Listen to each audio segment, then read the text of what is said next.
Boa noite a todos. Sejam super bem-vindos a esta casa de muita luz, de muito amor, que com certeza acolheu cada um de vocês enquanto adentravam pelo portão e continuam sendo acolhidos aqui, neste nosso salão, em que, ao nosso lado, com certeza, existe algum amigo do outro plano que vem compartilhar conosco esta noite.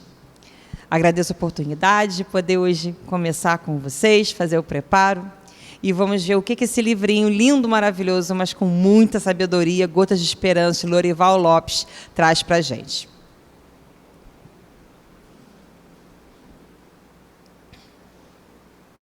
Não se preocupe com o fim do mundo. São os homens que fazem os dias e as noites? A chuva, o vento, as tempestades, o calor?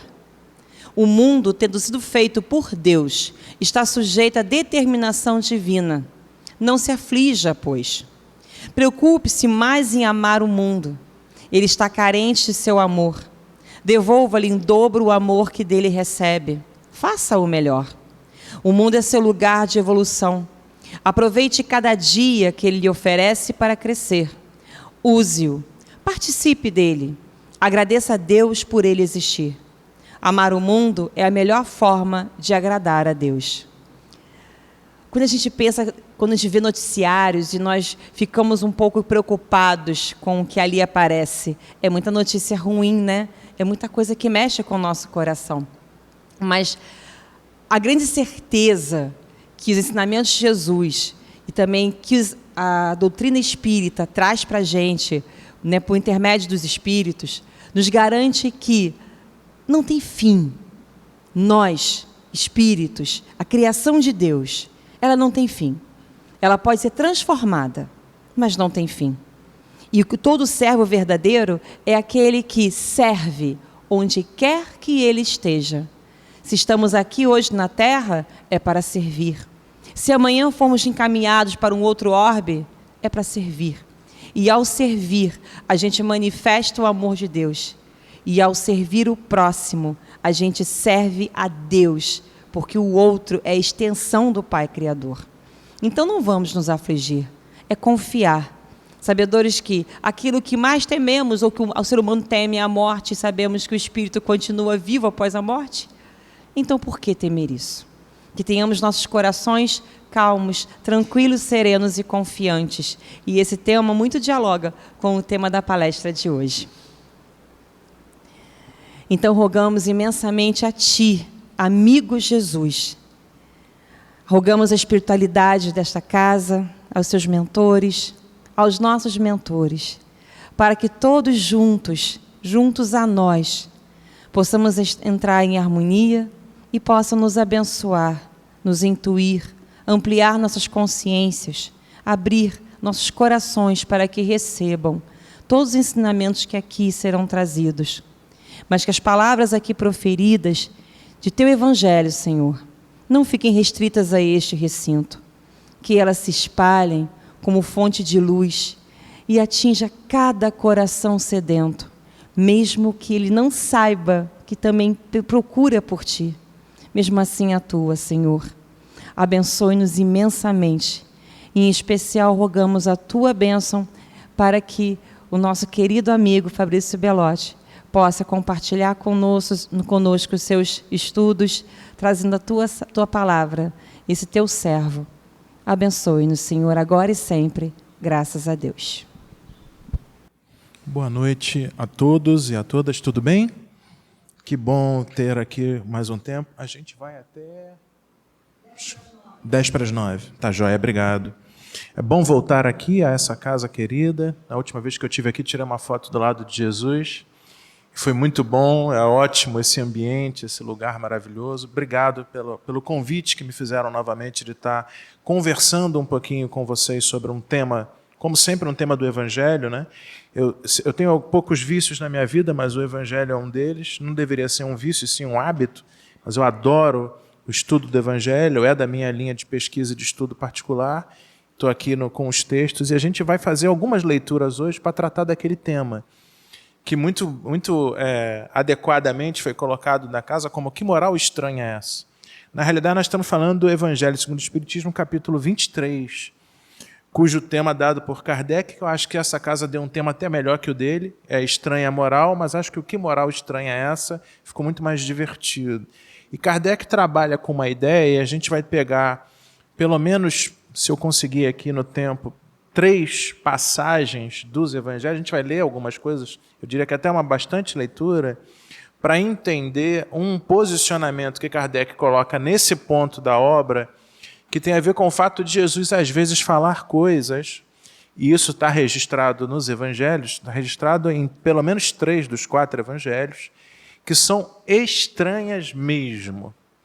E é interessante a gente voltar a esse tema, porque a estranheza da mensagem de Jesus é algo, até hoje, até os dias atuais, presente. E a gente vai entender o porquê, que na realidade a gente pode abranger um pouco mais, ou expandir um pouco mais o entendimento dessa palavra estranha, quando a gente analisa o objetivo que Jesus veio à Terra, encarnando entre nós há 2000 anos atrás, lá em Israel, e deixando o que ele deixou, na realidade foi um exemplo, se nós espíritas o identificamos como modelo e como guia. Mas o que é um modelo? Modelo é quando você olha para algo e fala, isso aqui é um modelo.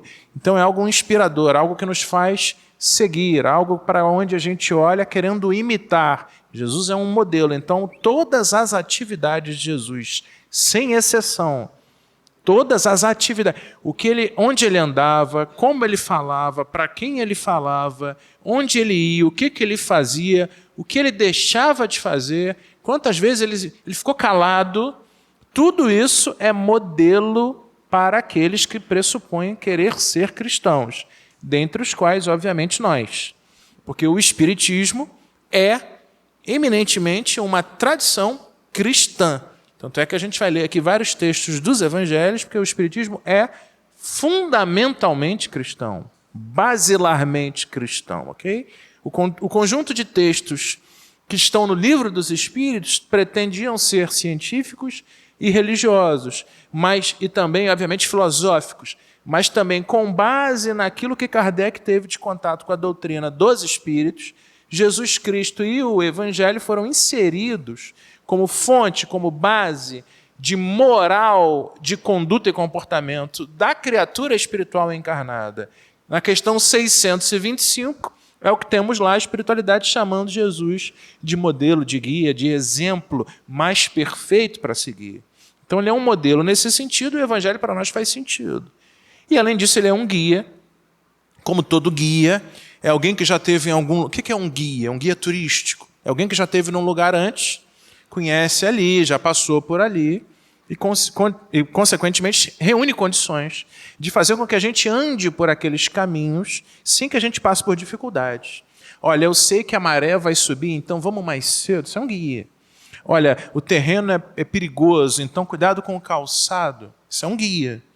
Olha, vamos por aquele cantinho, abaixa, anda. Isso é um guia. É aquele que conhece das dificuldades. Jesus é isso. E o que a gente vai ver aqui nos Evangelhos é um exemplo básico, e o capítulo 23 do Evangelho segundo o Espiritismo é mais um exemplo de Jesus atuando como modelo e guia nessa questão da estranheza. Então, aprofundando um pouquinho nisso, eu queria começar a nossa abordagem e vou ler um texto que não está no capítulo 23, estranha moral, mas que trata como pano de fundo para a gente começar a discutir essa ideia de Jesus ser estranho, ou melhor, a moral proposta por Jesus ser estranha.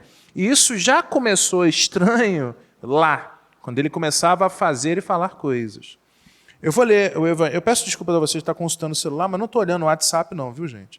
É porque eu coloquei meu esboço aqui, eu tive um probleminha com o meu computador, e aí eu estou aqui com as minhas anotações para não deixar falar nada. Lucas capítulo 18, versículos de 9 a 14. É uma passagem extremamente conhecida, e Jesus está num lugar que, para aqueles que conheciam daquela época a religiosidade judaica, era um lugar muito importante. Que lugar é esse? O templo em Jerusalém. Só para a gente relembrar a visão judaica tradicional, tudo bem? Jesus estava Ele é um espírito imortal de altíssima envergadura encarnado entre nós. Essa é a nossa leitura espírita cristã atual. Mas há 2000 anos atrás, quem estava convivendo com Jesus, ele era o quê? Ele era um judeu, nascido judeu, tá certo? Vivendo no meio de judeu, filho de mãe judia, que é Maria, e de um pai, considerando o que se sabia do que significava a paternidade de Jesus, o pai dele era José, também judeu. Então ele foi criado como uma criança judaica.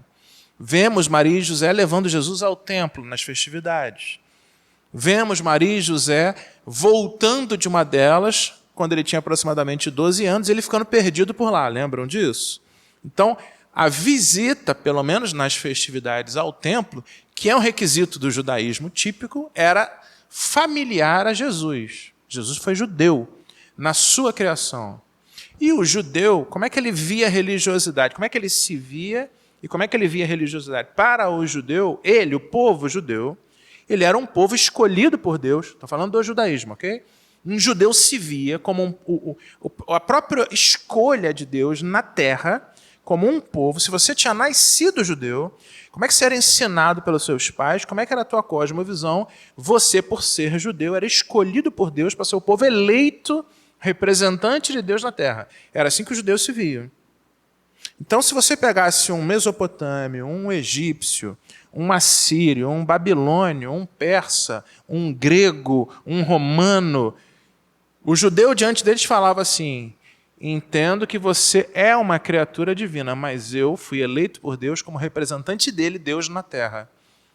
E os judeus, portanto, já se consideravam, isso nos interessará, como, de certa forma, separados e superiores. É por isso que os judeus tinham tantos rituais ao entrar em lugares sagrados de purificação. Lembra que Jesus fora criticado certa vez porque ele pegou alimentos, comeu sem lavar as mãos?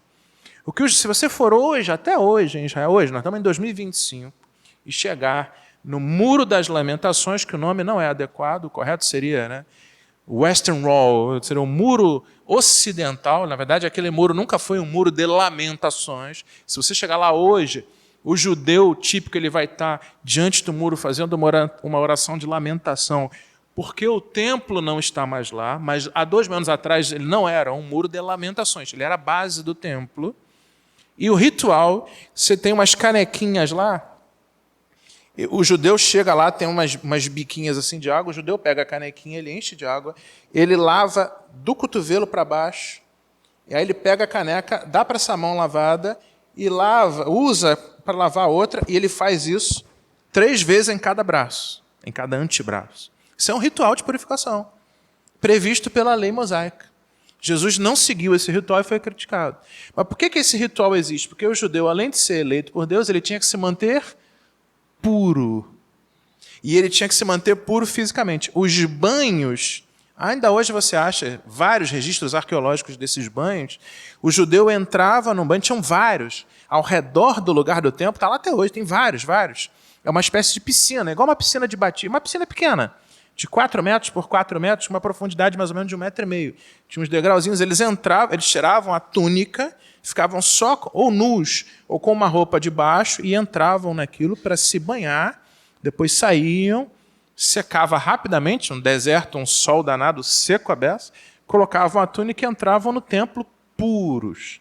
Então a pureza física para o judeu era importante porque, na realidade, aquele judeu, aquela judia já eram, dada a aliança da crença deles, puros espiritualmente, porque eles eram os eleitos por Deus. Então, quando um judeu estava diante de outro não-judeu, também chamado de gentio, ele se considerava superior, espiritualmente superior. Entende? Pela aliança que tinha sido feita com Deus lá dos antepassados, Abraão, Isaac, Jacó, as 12 tribos, aquela história toda. E dentre os judeus que já eram, isso é a visão deles, tá? Puros e superiores, tinha um grupo particularmente que se considerava ainda mais. Eram os fariseus.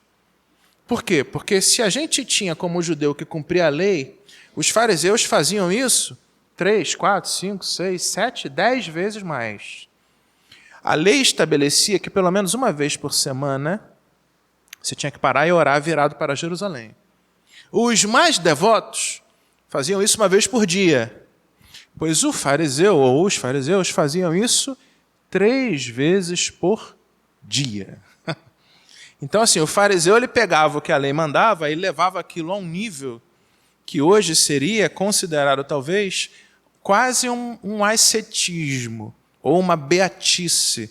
Mas por que eles faziam isso? Porque eles se consideravam o quê? Superiores. Por isso que os fariseus, quando olhavam para os seguidores de Jesus, os cristãos, eles tanto criticavam. Não, esse pessoal...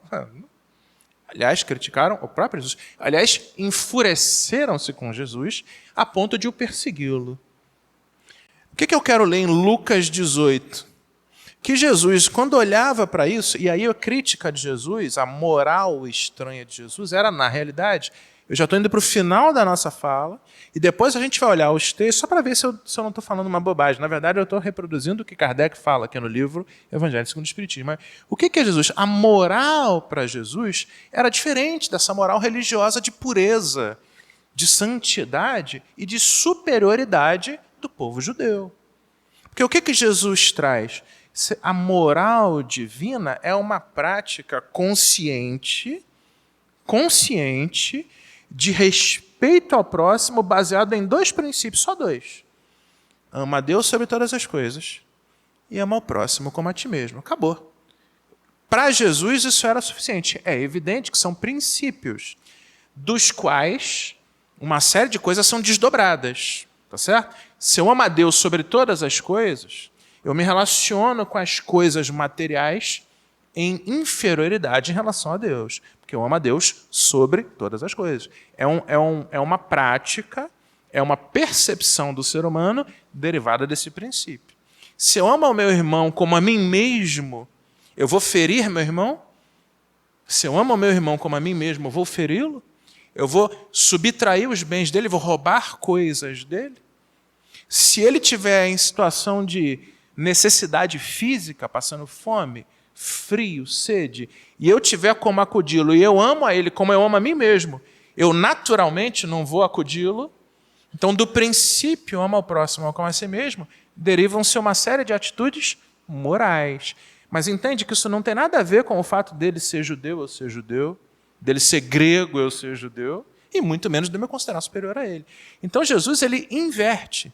Alguns teólogos dizem que Jesus perverte, não gosto disso, mas é compreensível esse pensamento. Jesus muda a forma do que é a moral humana. E ao longo do ministério dele, ele vai levando isso às últimas consequências. Não só para os seus seguidores, como evidentemente e principalmente para si mesmo. Tão últimas consequências que Jesus é morto por isso. Por que Jesus morreu? Ele foi acusado de 2 crimes. O primeiro de blasfêmia. Se deixar ser identificado e não negar de ser o Messias. Quem foi contra isso? O primeiro grupo foram os fariseus. Porque Jesus não preenchia os critérios dos fariseus para ser Messias. Ele não era mestre de lei, ele não era nada daquilo que eles esperavam. Mas ele era o Messias. Pelo menos nós cristãos acreditamos nisso. Primeiro, crime, blasfêmia. E segunda, sedição. Ou seja, Jesus foi contra a autoridade regular, governamental instituída, a saber, o templo e seus sacerdotes, o sumo sacerdote, e Roma. Que, na verdade, Jesus foi morto pelos romanos. Foi Pôncio Pilatos que condenou Jesus naquela cena do eu lavo minhas mãos. Porque os judeus não fizeram isso porque era próximo da Páscoa. Isso é uma outra história. Mas, no fundo, a única coisa que Jesus fez foi ser absolutamente honesto, rigorosamente consciente e coerente com o que ele falava. Ama a Deus sobre todas as coisas e ao próximo com a si mesmo. Modelo e guia. Modelo e guia. Em Lucas 18, prometo que eu vou ler agora, estamos na porta do... Aí veja, se os judeus eram povo de Deus, dentro deles tinha um grupinho que era ainda mais representante de Deus. Eram os sacerdotes. Porque eles eram líderes religiosos. Eles eram os padres, os pastores de hoje. Se você acha que você é filho de Deus, aí você entra... A gente pensa um pouco diferente. Vamos pensar na média das pessoas que estão encarnadas por aqui. num país tipicamente ocidental e cristão, que é o caso do Brasil. A pessoa entra numa igreja e talvez ela tenha a percepção de que está todo mundo numa igreja, todo mundo é filho de Deus, vai. É razoável pensar nisso. Mas e o padre? Não, se tem alguém que é filho de Deus, pô, aquele camarada que lá na frente de batina com a Bíblia na mão, ele deve ser ainda mais filho de Deus. Então, quando você chegava lá e entrava no templo, em Jerusalém, você estava no lugar. O templo era considerado pelos judeus como o lugar de Deus. O lugar de Deus. Fisicamente, na visão dos judeus, Deus estava ali. Fisicamente, real. Não é o Espírito Santo de Deus, isso é coisa nossa, moderna. Para os judeus, quando o sacerdote ele acendia uma pira com o sangue dos sacrifícios, quem estava presente ali? Deus. Não era carne e osso, mas era em sangue e fogo. Então o templo para o judeu, isso era pensamento deles, o templo para o judeu era uma coisa muito importante. E os sacerdotes e os fariseus, muitos sacerdotes eram fariseus, os fariseus eram um grupo que seguia a lei, eram ainda mais importantes. Essa cena se passa no templo. Quer dizer, o lugar da presença divina e, digamos assim, onde esse pensamento judeu, da moral judia, seguir a lei, cumprir a lei, tudo lá, era ainda maior. Aí o que Jesus faz? Ele está no templo, ele fala assim, 2 homens, eu estou lendo Lucas capítulo 18, versículos 9 em diante, 10 em diante, 2 homens saíram do templo para orar, subiram ao templo para orar, estão no templo. Uma oração já era importante, a lei mandava orar. Só que eles estão orando aonde? No templo. Olha onde Jesus está. Um era fariseu e outro era publicano. O fariseu, super santo. E o publicano? Uma figura detestável. Você lembra quem era o publicano? O publicano era um judeu que trabalhava para Roma para recolher impostos. Tinha 2 problemas isso. Ninguém gosta de fiscal da Receita, né, gente? Alguém gosta aqui? Fiscal da Receita Federal? Imagina naquela época, também não gostavam. Mas qual era o problema? Para além da minha brincadeira, era porque o judeu estava sob o Império Romano dominando-os. E esse imposto que esse publicano ou cobrador de impostos, é a mesma coisa, recolhia, ele pegava esse dinheiro, essas moedas e levava e dava para quem? Para Roma. E parte desse dinheiro sustentava o exército romano que exercia o domínio sobre o próprio povo judeu. Então você imagina, você é um brasileiro, aí você recolhe dinheiro do brasileiro e dá para, sei lá, para um alemão que está exercendo domínio sobre nós brasileiros para sustentar o exército alemão que nos oprime. O que você imaginava que eles pensavam dos publicanos? Então entrou um publicano no templo. Ele não devia nem estar lá. Na visão do judeu, ele não devia nem estar lá. E o que esse publicano foi fazer no templo? Orar. Só até aqui na história, se você é um judeu típico, você acha que Deus vai ouvir a oração do fariseu ou do publicano? Do fariseu, né? Você acha que quem é mais moral, quem tem melhor moral diante de Deus, o fariseu ou o publicano? Fariseu? Olha o que Jesus Cristo diz. Bom, subiram no templo para orar, um fariseu e um publicano. O fariseu de pé orava interiormente deste modo. O fariseu orando de pé. Aliás, se orava de pé, como fazemos aqui. Ó Deus, esse é o fariseu. Ó Deus, eu te dou graças porque não sou como o resto dos homens, ladrões, injustos, adúlteros, nem como esse publicano. Deve ter apontado para o publicano lá, o Fabrício Belotti, publicano. Jejuo 2 vezes por semana, pago o dízimo, seguindo a lei, olha, pago o dízimo de todos os meus rendimentos. Olha a oração do fariseu. O que ele está fazendo? Ele está realçando aquilo que ele tinha de comportamento moral. Fazia tudo certinho. Jejuava, dava o dízimo, cumpria a lei, gabarito. Essa era a oração do fariseu. Na visão de Jesus, aí vem assim, ó, o publicano, mantendo-se à distância, não ousava sequer levantar os olhos para o céu, mas batia no peito, dizendo, lembra que o outro estendeu o peito e orava com orgulho. O publicano batia no peito, em símbolo de lástima, provavelmente de culpa, que é típico no Evangelho, essa expressão, aliás, é típico dos judeus, que é muito parecido com o que você vê eles fazendo oração hoje lá no Muro das Lamentações. O publicano mantinha-se à distância e batia no peito dizendo, meu Deus, tem piedade de mim, pecador. E aí Jesus vira para os apóstolos que estavam com ele lá no templo, porque ele estava no meio do templo com os apóstolos, e faz a seguinte colocação: eu vos digo que este último, o publicano, desceu para casa justificado. Nós vamos falar disso. Porém, o outro, ou seja, o fariseu, não. Pois todo aquele que se exaltar será humilhado, e quem se humilhar será exaltado. Isso é a estranha moral de Jesus.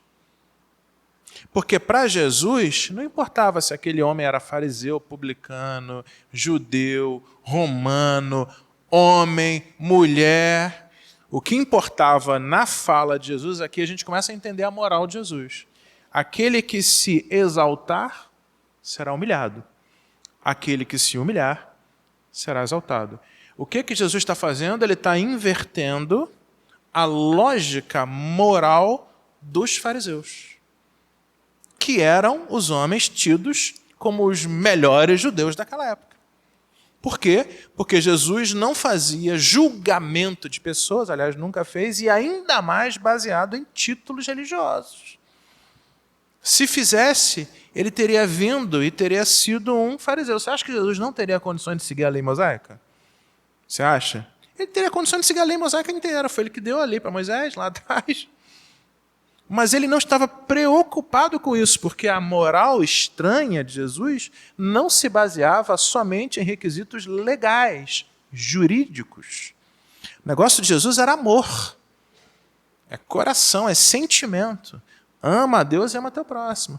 Então aqui em Lucas 18, Jesus começa a apresentar a sua realmente estranha moral, porque para ele o fariseu não era mais relevante, mais importante do que um publicano. Não necessariamente. Não pelo fato de ser somente fariseu. O publicano, nesse exemplo, fez uma oração considerada por Jesus muito mais aceitável a Deus do que a oração do fariseu. Por quê? Porque o publicano tinha humildade e o fariseu tinha orgulho. Para Jesus, moral cristã é ser humilde e não ser orgulhoso. É estranho. Parece para nós, que já estamos acostumados a ouvir de Jesus, estranho, não estranho, mas para eles, no templo, era esquisito. Entende a ideia? Isso aqui é só para mostrar que, na realidade, a moral de Jesus é estranha a partir do momento em que a gente olha para ela com as nossas próprias pré-leituras, o que deve ter feito aquele fariseu. Sabe quem achou estranho também? Os apóstolos. Porque eram todos judeus. Ele deve ter olhado e falado: o mestre está meio... Acho que foi o sol, muito calor aqui no templo. E eles continuaram achando isso, estou brincando aqui, durante muito tempo. Leia o livro, eu sempre falo isso, a Janete está acostumada, o livro Boa Nova. Eu adoro o livro Boa Nova. Francisco Cândido Xavier escreve, ditado pelo espírito Humberto de Campos. Tem 30 capítulos. Ele pega os textos dos evangelhos e comenta os bastidores, que não estão em Mateus, Marcos, Lucas e João. Tem relatos ali onde a gente percebe claramente a dificuldade, a resistência dos apóstolos de compreender Jesus. Por quê? Porque era estranho. Era diferente. Eles eram judeus, gente. Para nós é. Não é? Senão, o que a doutrina espírita, e aqui a doutrina espírita é obviamente baseada no cristianismo, nos faz. Você pega um Joana de Ângeles, pega um Humberto de Campos, pega uma Amélia Rodrigues, pega a série Fonte Viva, pega esses livros ali, o Pão Nosso, os livros de Emmanuel, e lê. Aí ele fala assim: na sua família você encarnou com pessoas assim, assim, assado. Fica irritado na família, né? Geralmente mulheres aqui tem mais mulheres do que homem, porque sempre tem mais mulheres do que homem, porque a mulher é muito mais santa do que homem, muito mais evoluída espiritualmente do que homem. Um homem vos fala, aí você casa, né? Se as mulheres cometem o equívoco de se casar com nós homens, aí você fica na família. Aí você uma hora olha para o seu marido e fala assim: Jesus. Aí você tem vontade de esmagar, de estrangular. Aí você pega um Fonte Viva e a Emmanuel fala assim: perdoa. Ele é teu irmão. Ou aquele filho adolescente de 14, 15 anos, né, naquela idade maravilhosa, que você às vezes quer, né, pegar aquela criança, colocar geralmente correntes nas pernas e nas mãos. O que esses livrinhos nos ensinam aqui? Isso não é perdoar, amar, tolerar. Isso não... Aí sai daqui e fala isso lá fora. Vai para o teu ambiente de trabalho, aquele colega de trabalho que te dá uma rasteira para pegar a promoção que era tua, aí o seu diretor vem falar com você, você fala assim, não, ele é filho de Deus. Se o diretor vai mandar te internar, se você falar um negócio desse. É estranho, porque a proposta do Cristo, na relação humana, ela é contrária ao senso comum. Há 2000 anos no judaísmo era, aqui no Brasil continua sendo. Continua sendo. Por quê? Porque a proposta do Cristo é baseada no ama a Deus e ama ao próximo. E ainda estamos numa sociedade onde o amor a Deus e o amor ao próximo não são uma realidade efetiva. O que se prega na realidade é que você tem que pensar primeiro em você. Segundo, também em você. Terceiro, em você. Você não pode deixar as coisas passar. Não é assim? Mas isso não é a moral de Jesus. E até mesmo o texto de Jesus, a gente vai ler alguns exemplos aqui agora, às vezes a gente tem dificuldade de compreender o que Jesus quer dizer. Porque às vezes Jesus falava de uma forma simbólica o suficiente que a gente precisa de uma chave de leitura. Quer um exemplo? O texto aqui, capítulo 23 do Evangelho segundo o Espiritismo, Jesus em Lucas, capítulo 5, versículo 32, eu vou ler muito Lucas hoje, e depois eu explico por quê. Lucas 5,32. Isso está no texto do Evangelho segundo o Espiritismo, tá, gente? Seleção de Kardec. Estou usando a seleção dele para justificar a estranha moral que ele falou. Olha o que Jesus falou em Lucas 5,32 e que, de fato, para uma primeira leitura, parece que é estranho.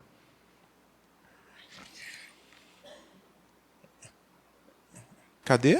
Tá aqui. Eu vou ler um pouquinho antes para a gente pegar o contexto. Jesus está fazendo uma refeição na casa de um homem judeu chamado Levi. Tem um homem chamado Levi que Jesus mudou o nome dele para Mateus. É o evangelista Mateus, o apóstolo, que escreveu o evangelho. Só que Jesus aqui está na casa de um outro Levi. Não é o Mateus dele, do grupo dos 12.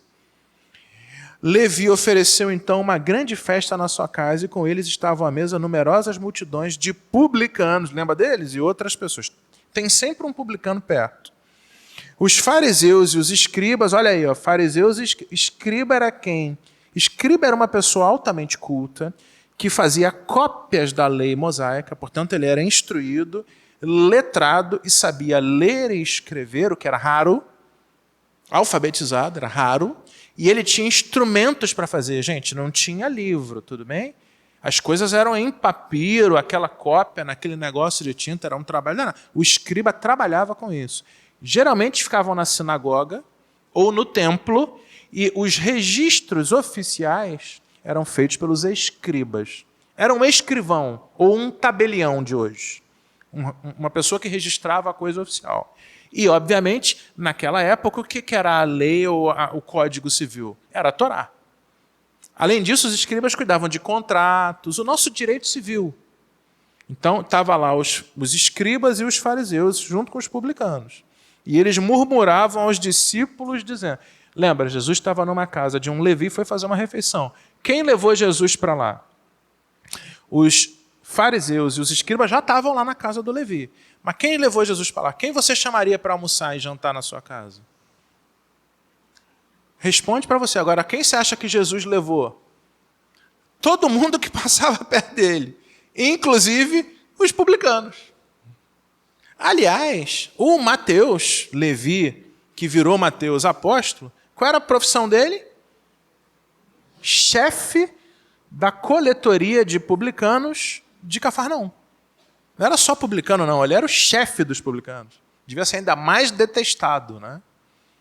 Superintendente da Receita, sei lá o que ele era. Jesus andava com esses. E levou todo mundo na casa do fariseu Levi. E aí, olha só. E aí eles começaram a criticar. Por que você come e bebe com os publicanos e com os pecadores? Aliás, no Evangelho de Lucas tem vários desses relatos. Vários.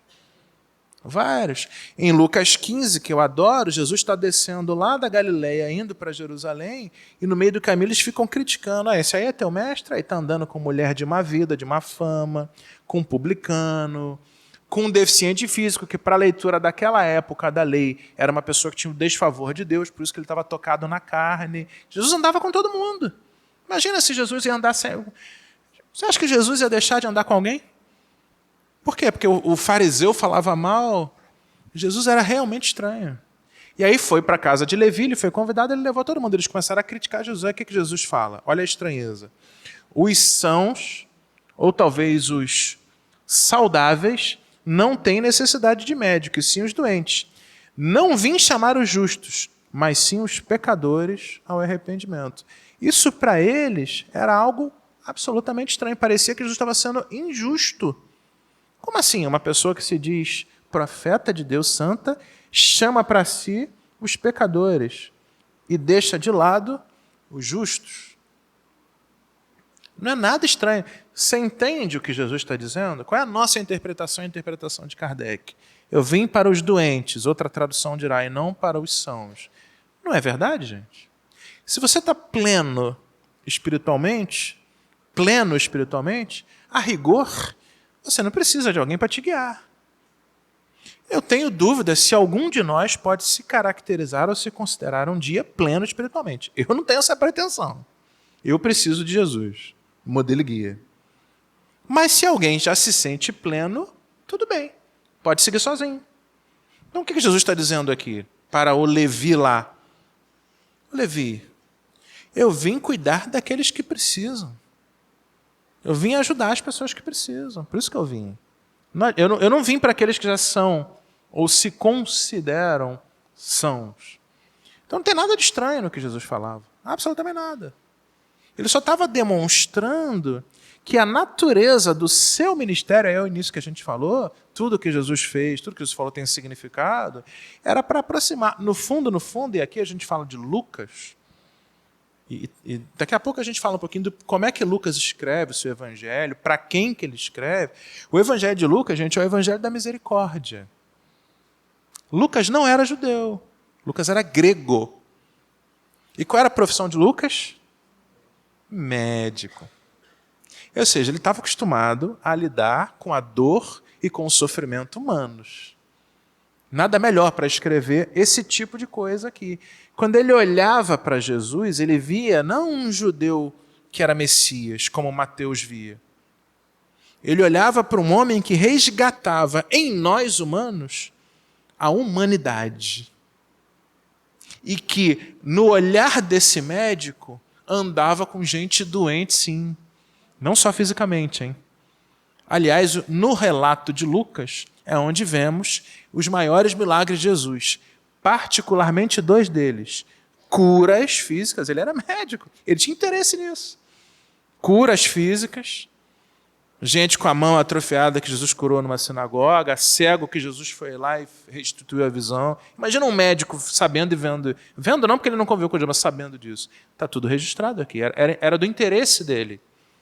E a segunda cura principal, que em Lucas tem todas, eram os obsediados. Ou melhor, naquele texto, os endemoniados, sob influência da espiritualidade equivocada. Que para os médicos daquela época era não só desconhecido, imaginamos, como muito difícil de tratar. Como é que você trata um obsediado há 2000 anos atrás, sem nenhum conhecimento do que a gente tem hoje? Você dá remédio para ele?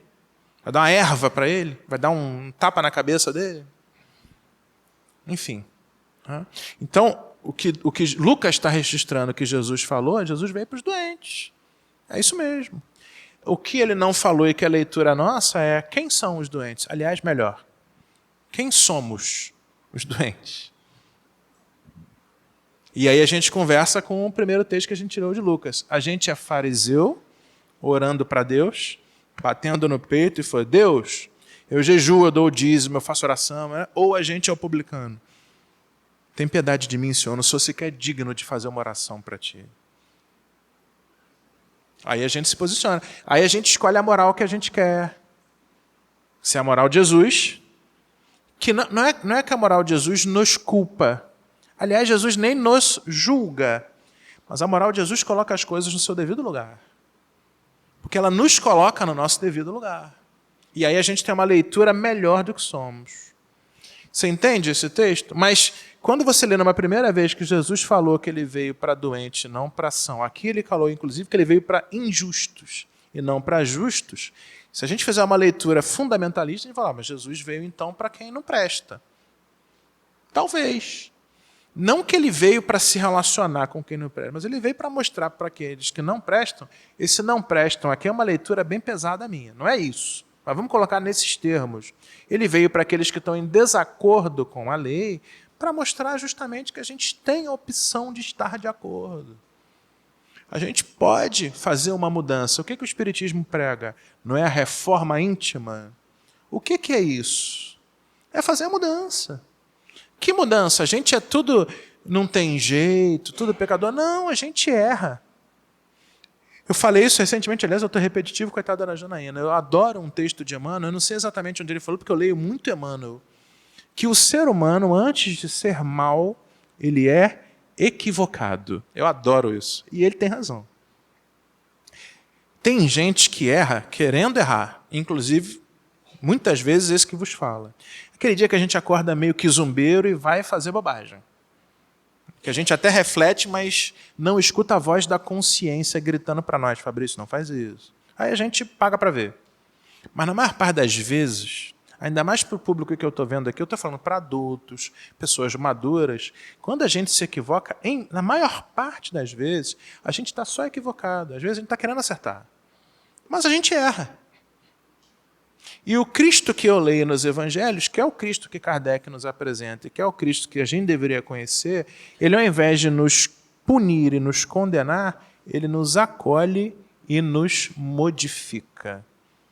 Isso também era estranho. Era estranho, porque o judeu não acreditava nisso.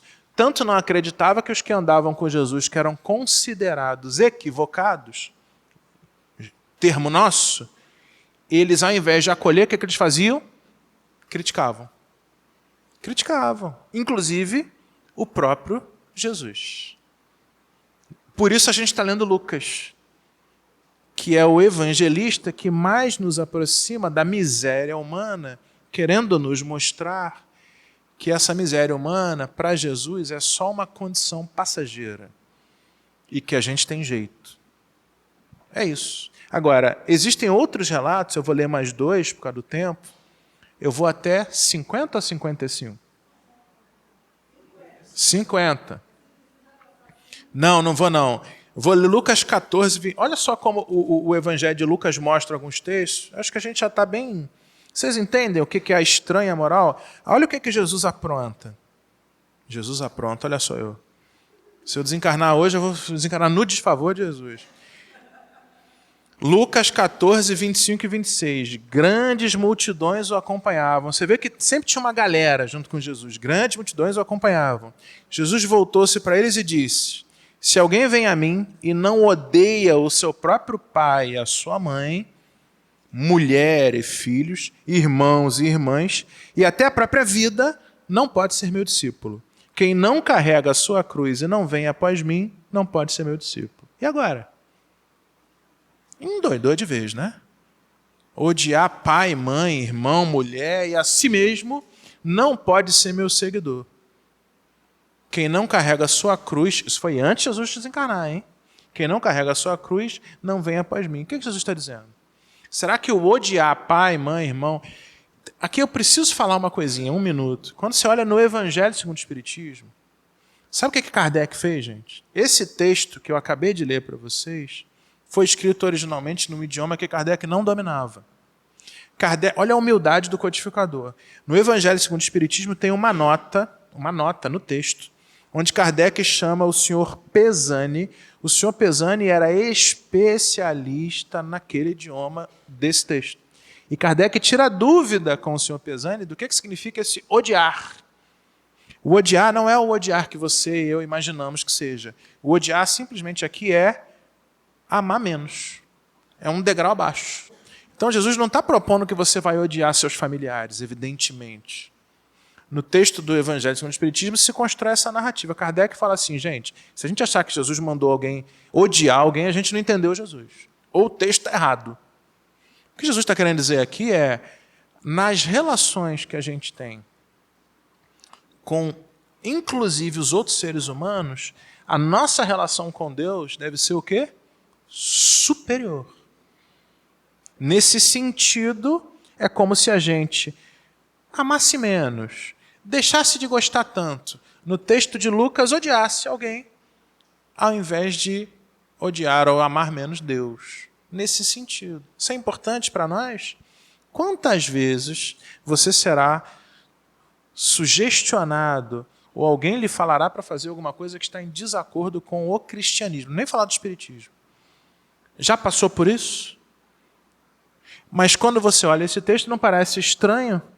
Se alguém odiar seu pai, sua mãe, não me seguir, não é meu seguidor. O que Jesus está simplesmente querendo dizer é, ama a Deus sobre todas as coisas. De novo. Inclusive diante dos seus colegas, inclusive familiares. É porque tem alguns momentos em que você vai ser mais instigado e orientado a fazer coisas contrárias ao cristianismo. E aí você tem que deixar isso de lado. Ninguém vai matar ninguém, bater em ninguém, brigar com alguém. Você vai só considerar Deus superior, ou Cristo superior.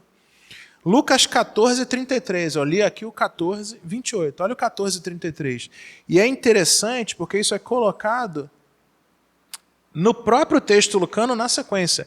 O que eu quero dizer com isso, só para ir para o final? É que Lucas está montando o seu evangelho, mostrando quão estranho ou quão atípico é a moral do Cristo.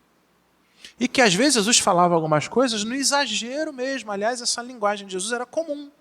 Por quê? Porque Jesus queria abafar? Não, porque ele queria tocar aquelas pessoas, para elas pensarem. Então ele exagerava.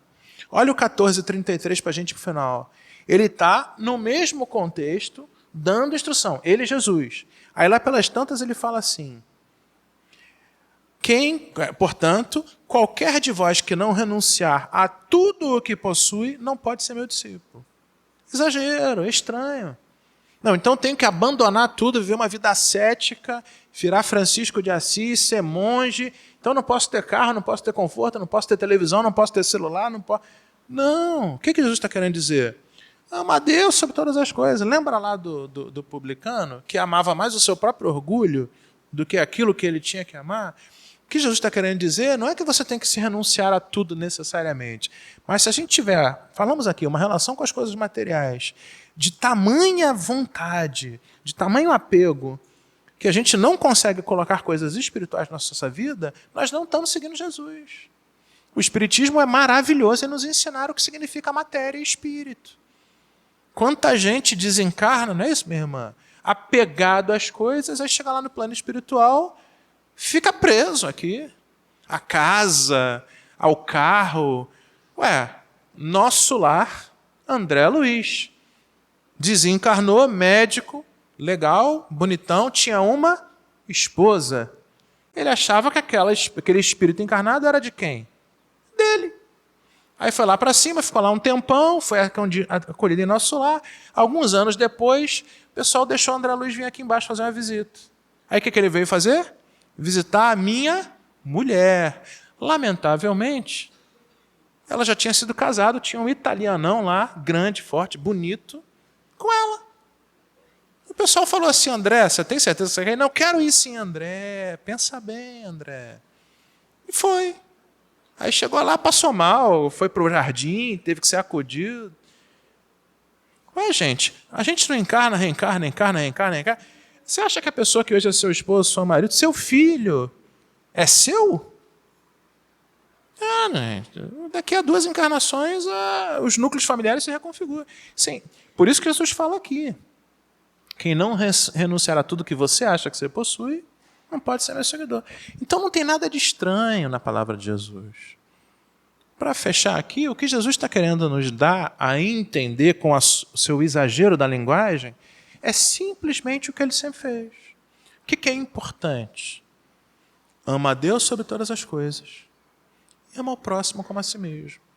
Se a gente conseguir compreender, e a gente tem o Evangelho segundo o Espiritismo, todas as obras que a gente tem, toda a literatura cristã para nos ajudar, evidentemente, a compreender isso, a gente entra na moral do Cristo, que pode ter parecido estranha para o fariseu, para o publicano. Até alguns de nós podem achar estranho, né, gente? Pega o Sermão da Montanha. Se alguém bater na sua face, o que você faz? Dá outra. Se você tiver um inimigo, o que você faz? Ora pelos que vos perseguem. Isso aí é terrível. Mas é a moral do Cristo. É a moral do Cristo. Se alguém vier tomar a tua túnica, você dá a capa. Gente, Mateus 5, 6, 7, que é o Sermão da Montanha, depois você lê.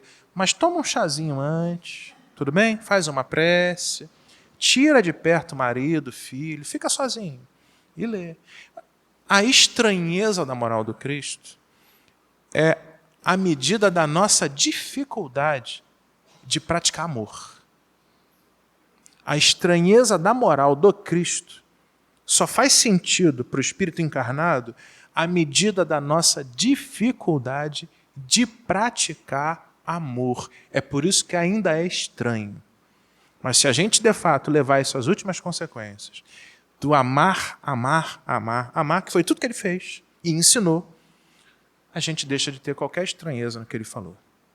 Muito obrigado, ótima noite, muita paz e muito amor para todos nós. Pessoal, não é fácil não, né? Ser espírita, ser cristão, tem que respirar fundo, né? E refletir.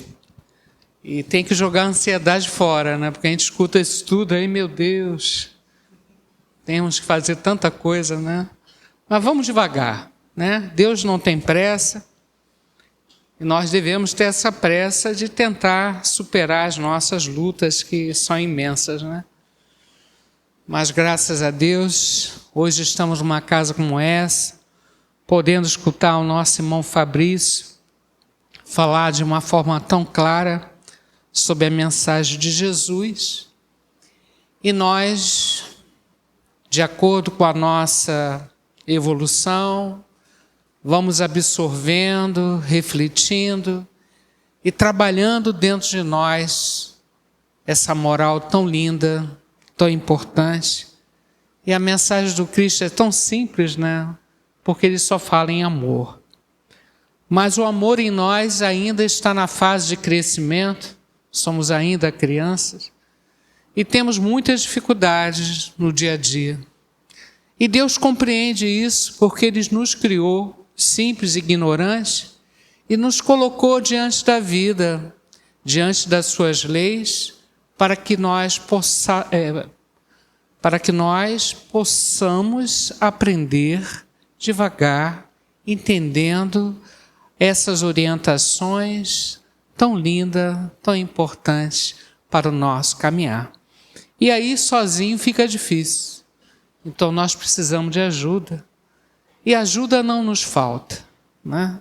O próprio Pai, o nosso Mestre Jesus, que continua nos orientando, e vários irmãos que o Mestre manda para nós, para nos ajudar nesse caminho do entendimento.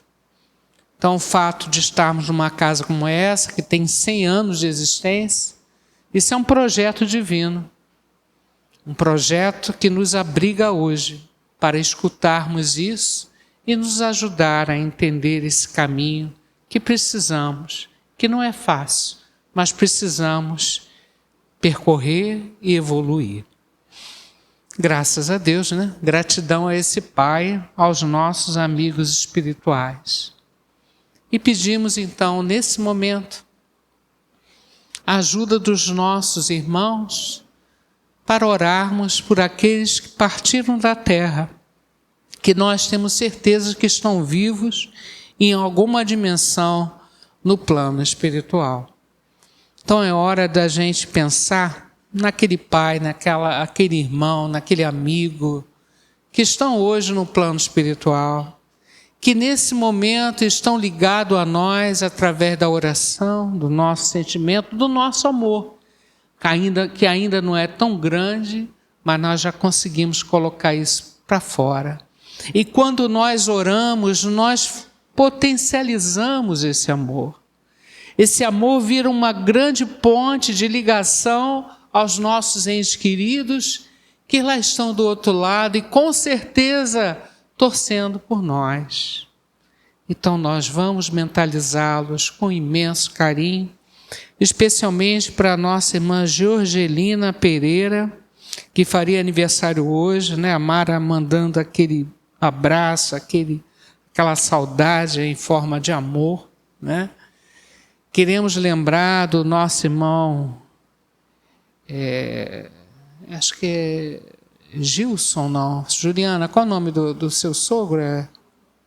Gilvan, que ele seja envolvido em muita luz. O nosso irmão Paulo Roberto Ramalho. E tantos irmãos que lá estão do outro lado da vida, que precisam ser lembrados com muito carinho. E nós pedimos: Pai nosso, que estás no céu, santificado seja o vosso nome. Venha a nós o vosso reino. Seja feita a vossa vontade, assim na terra como no céu. O pão nosso de cada dia nos dai hoje. Perdoai as nossas ofensas, assim como nós perdoamos os nossos ofensores. Mas não deixeis cair em tentação. Livrai de todo mal. Que assim seja. Pai de infinita bondade,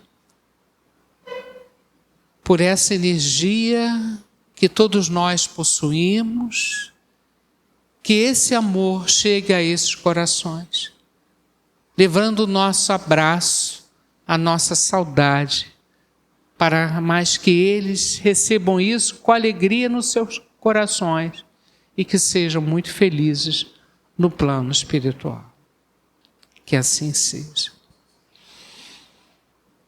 E queremos, Pai, de acordo com o teu poder, a essa energia cósmica do universo, esse poder que tu nos deste de usar o nosso pensamento como veículo do sentimento e transformarmos essa casa num grande ponto de luz, pelo somatório de energias aqui presentes de cada um de nós.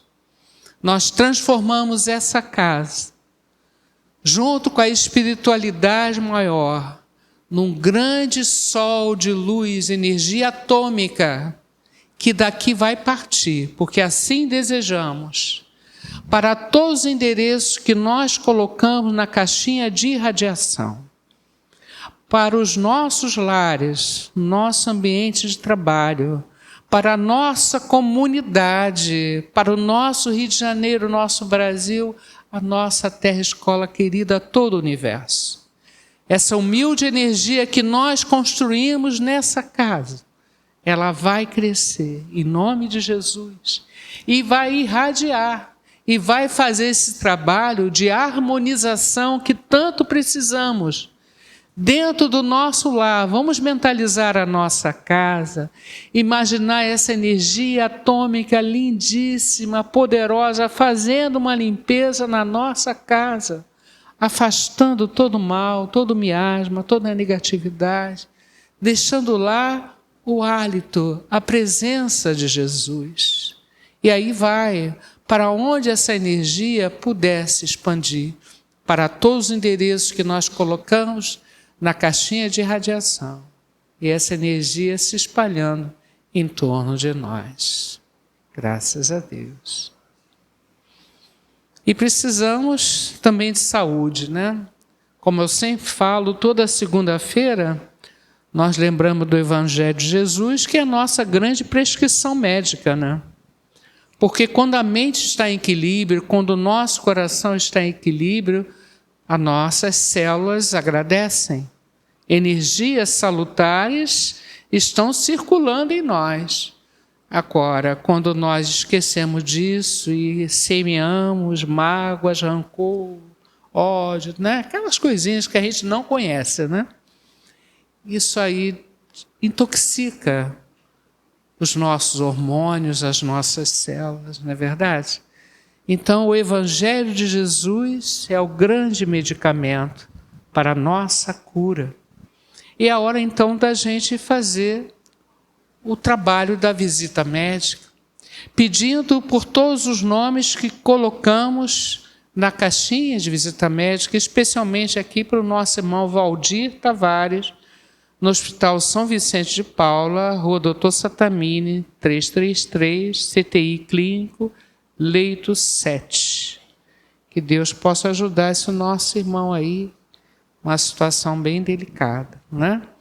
E todos os hospitais, asilos, orfanatos, nossos irmãos que estão pela rua, pedir pelas águas do ambiente sejam frutificadas, e o nosso corpo, que é quase 70% só água, né?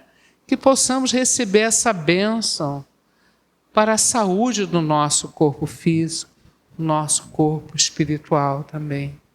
Então, nesse momento, lembrando de Jesus, o grande médico, lembrando de Bezerra de Menezes, a equipe médica desta casa, possamos reunindo nesse laboratório do invisível energias salutares que possam penetrar no nosso corpo, no nosso espírito e nos ajudar a conquistar o equilíbrio.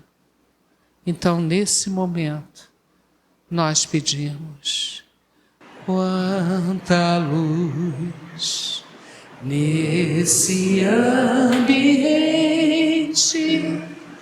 descendo sobre nós, vibrando em nossa mente.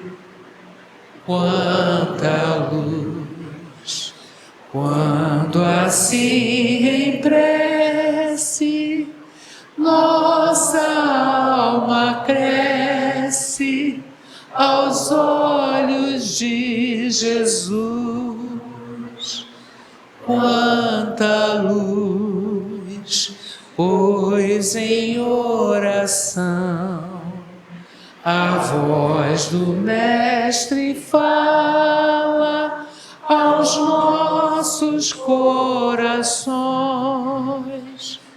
Quanta luz descendo sobre nós.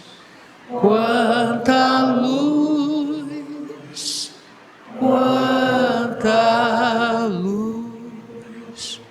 Ó Pai de infinita bondade, que a Tua luz seja derramada sobre cada irmão aqui presente, encarnados e desencarnados, que possamos tratar o nosso espírito, a nossa alma, e desta forma encontrarmos a alegria de viver, a força de cumprir a nossa missão na Terra, a nossa resignação, nosso equilíbrio no dia a dia. Isso tudo é saúde. E queremos, então, pedir por todos nós, por todos aqueles que se encontram hoje com o coração apertado, em sofrimento, possamos encontrar em Jesus a cura da nossa alma, a cura do nosso espírito, e seguirmos em frente na nossa missão com força, coragem e serenidade.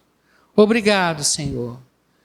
Que todos os nomes que nós colocamos na caixinha de visita médica sejam visitados, orientados pela equipe médica da casa, que possa orientar os médicos da terra, todos sejam abraçados por essa luz de Jesus. Nesse momento, quando cantamos quanto à luz, nós tocamos a veste de Jesus, pegamos uma prenda, usamos a pregar uma prenda para nós. Essa prenda para que a gente possa aprender esse caminho de amor que Jesus nos ensinou. Que Deus nos dê força para avançar e seguir em frente. Graças a Deus. Amigos, uma energia muito forte aqui, com certeza, nos envolvendo, nos curando, nos libertando de tantas coisas. E por tudo isso nós agradecemos. Essa energia está chegando em casa. Quem está escutando a palestra hoje em casa, não importa o horário, essa energia está aí presente. Deus está ao lado de todos, né? Então queremos agradecer essa espiritualidade maravilhosa dessa casa, o carinho que recebemos diretamente de Jesus, porque é instantâneo, né? Como disse Mateus, é instantâneo. Mateus Andion, nosso palestrante, instantâneo. Pensou em Jesus, instantaneamente ele estará ao nosso lado. Então que Jesus nos acompanhe, porque nós já conhecemos a sua mensagem e precisamos ser mais firmes para segui-la. E Jesus vai nos ajudar. Então que Jesus abençoe todos vocês, os seus lares, abençoe o retorno de vocês às suas casas, com muita paz e harmonia, agradecendo especialmente ao nosso irmão Fabrício e à nossa irmã Janaína, né, que veio hoje aí dar um apoio a gente. Agradecemos a todos vocês que nos ajudaram a fazer a sessão de hoje. O nosso muito obrigado. E lembrando a todos que nós temos sessão às quintas-feiras, às 3h da tarde.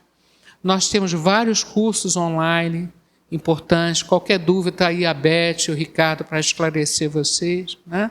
É muito importante estudar Kardec, o Evangelho de Jesus.